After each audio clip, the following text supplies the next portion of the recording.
श्री दत्तात्रेय संस्थान दत्तबर्डी हादगाव हे दत्तप्रभूच्या पदस्पर्शाने पावन झालेली भूमी। आतापर्यंत या संस्थांवर 24 मंथ झाले आणि 25वी ही पिढी चालू आहे।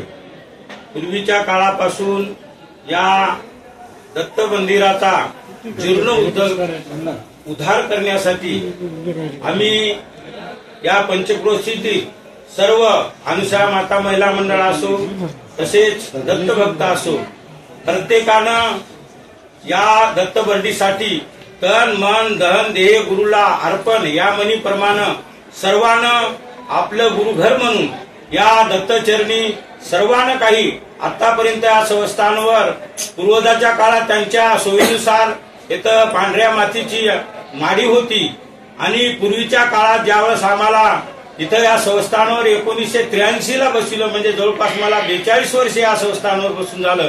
आणि त्यावेळेस नारायणराव बापूराव देशमुख हे या संस्थांचे कोष अध्यक्ष होते।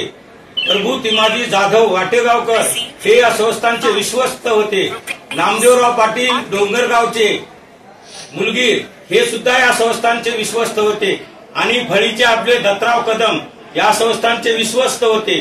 1983 ला मी फार 16 वर्षाचाच होतो आणि 16 वर्षाचा असल्यामुळे या संस्थांच्या खाली जवळपास 7 शाखा आता त्याच्यामध्ये हार्डफ आहे, पाथरड आहे, दिघी आहे, मुळावा आहे, वाडेगाव आहे आणि डोनगाव आहे, अशा 7 शाखा आहेत। आणि ज्या शाखेमध्ये यदा कदाचित कोणी जर समजा या गादीवर विराजमान होण्यासाठी व्यक्ती मिळत नसेल तर त्या संस्थांहून या इथं आणल्या जाते। त्याचप्रमाणे आम्ही दिघीला 2 संत असल्यामुळं प्रभू पाटलाने आणि नारायणराव पाटलाने आम्हाला त्या दिघीहून या संस्थांवर आणलं आणि ज्यावेळेस आम्ही या संस्थांवर 27/5/1983 ला विराजमान झालो तेव्हापासून या संस्थांचा विकास आणि तुमच्या सगळ्याच्या सहकार्याने हे कार्य सगळ्याचं आहे।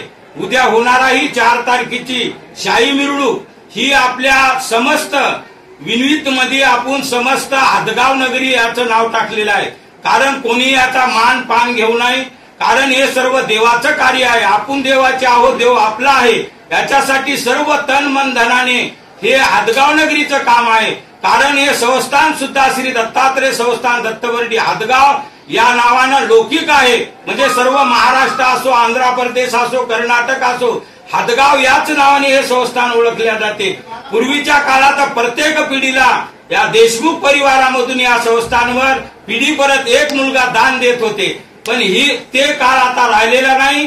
आणि त्या काळानुसार पूर्वीचे लोक ज्याप्रमाणे आता संस्थानला 300 एकर जमीन आहे, 300 एकर मध्ये एकाही गुंठ्यावर अतिक्रमण कोण्याही व्यक्तीचं किंवा कोण्याही जातीचं किंवा कोणत्याही पंथाचं झालेलं नाही असं हे संस्थान। कारण बारकाईनं सर्व पंचक्रोशीतील सर्व दत्त भक्तांचं लक्ष या संस्थांकडे आहे आणि असंच लक्ष राहावं आणि येणारी 2 दिवसाचा आपला हा कार्यभार, आपला हा कार्यक्रम दत्तचरणी असा आम्ही प्रार्थना करतो की सर्व हादगाव नगरीने या संस्थान हे आपलं आहे, आपलं जसं घरचं कार्य असते त्याचप्रमाणे कार्य समजून हे पूर्ण कार्य 4 तारखेचं आणि 5 तारखेचं पूर्णत्वाला न्यावं ही दत्तचरणी प्रार्थना करून मी माझे 2 शब्द थांबवतो।